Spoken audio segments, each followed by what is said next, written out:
Hello, welcome to take 444. My name is Mark and we're off for another trawl through my psychedelic archives. Still on A, and we'll start with Andrew. This is an Icelandic band from '73, I think. This is a reissue. The originals are almost impossible to find, never seen one.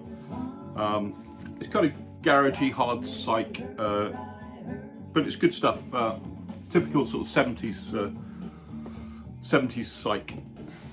Next we have another one from the far-flung reaches of the world. This is Aguaturbia.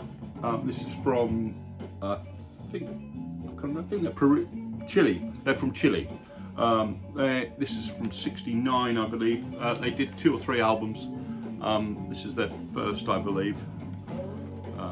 This is on the Arena label. That's the back cover. As with quite a lot of South American psych albums, they do quite a few covers. The covers on here are probably the worst part of it. I mean, they do a decent job of them, but you know, you don't really want to hear people covering Rolling and Tumbling and Somebody to Love and things like that. But the self-written ones are very good, and it's a good period piece. Very hippie cover there, and worth picking up if you can find the reissue. Next up is the Amboy Dukes from the USA. This is on the Mainstream label. As I'm sure you all know, this is quite a well-known album. It's an original on Mainstream with Ted Nugent on guitar. He of the very dodgy politics, but he's a mean guitar player, and this is a great psych album. Very easy to find. I think it sold quite a few when it came out. 68, 69, I should think. I can't remember exactly. 69, I think.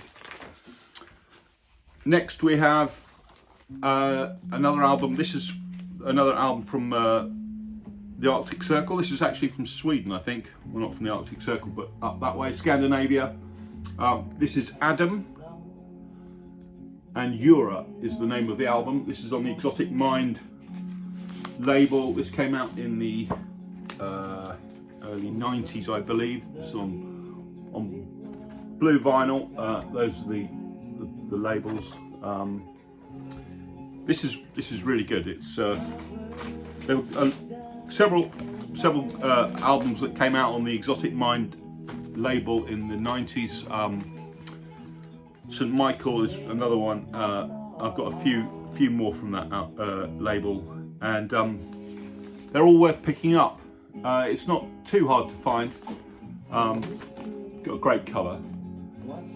It's kind of folky, drifting, dreamy psych, lots of flute, sort of pastoral stuff, and all the better for it. It's definitely worth finding if you can. That's Adem. Next we have the very well-known Amon Duul. This is Amon Duul 1, or just Amon Duul. This is the first Amon Duul album.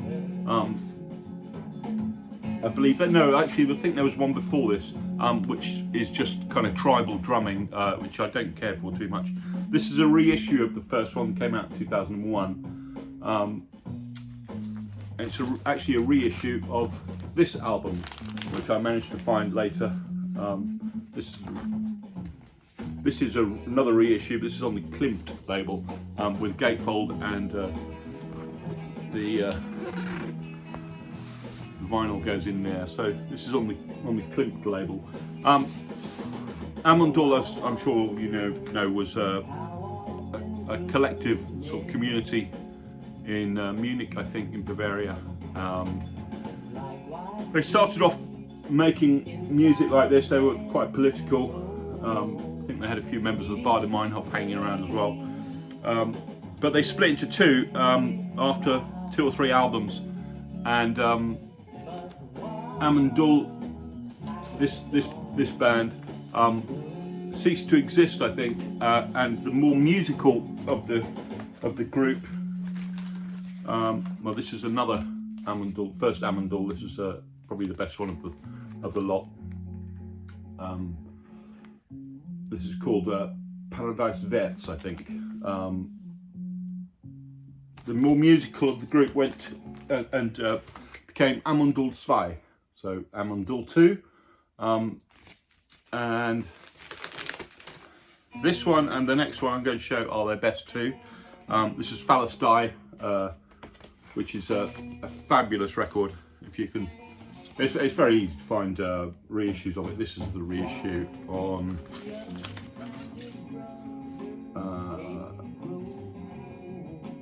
Revisited Records. So this is full of very spacey space rock, very trippy, and is absolutely brilliant, as is this one, very famous record. So that's the gatefold. I'm sure you all either have this or know of it. Double album.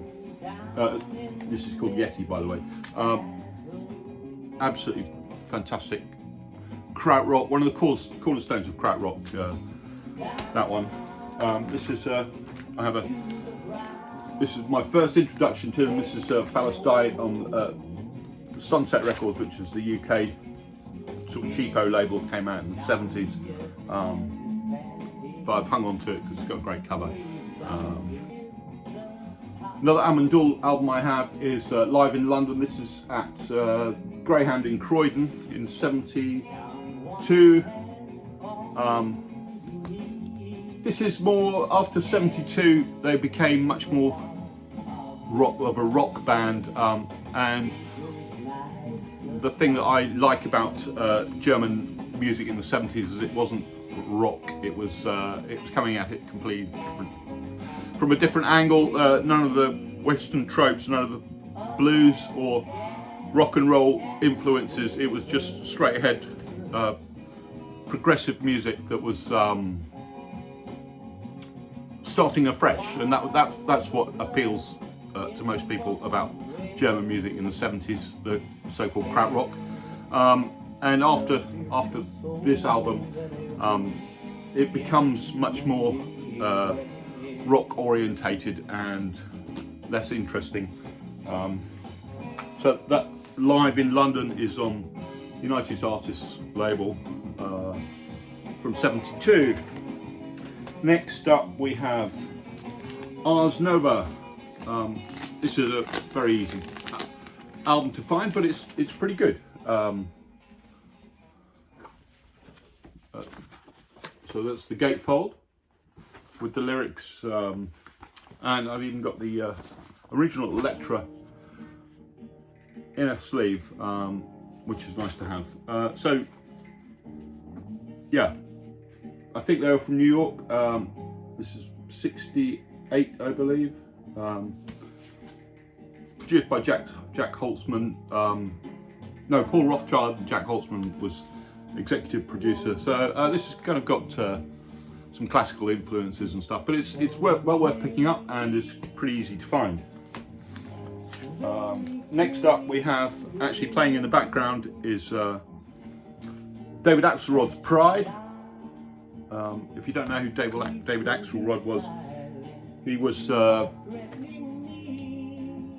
an arranger in the 60s of many great albums, and his first three albums, this is the third one, Pride.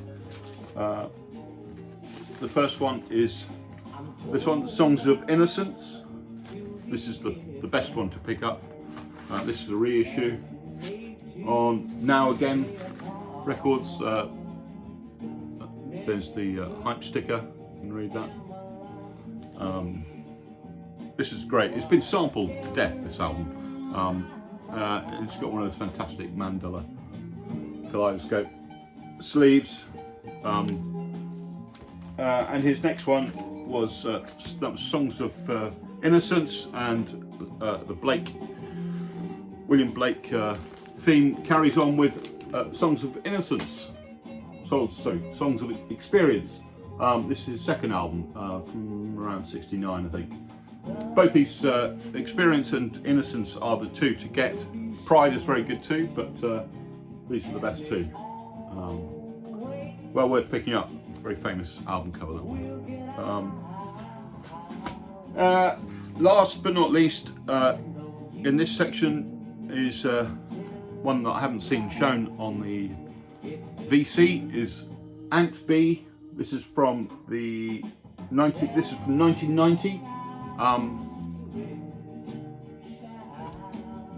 This is on the Vox label with a usual garish insert. Fantastic label, and this had members, or I don't know if it had members, but it was certainly Billy James. It was from the guy's Billy James, and he played with Beefheart, and a few other people from Beefheart's band are on here. Ant Bee, it's great stuff. It is slightly like Beefheart, but it's a great 1990s psych album that isn't shown. That's all for now. I'll show some more soon. Bye.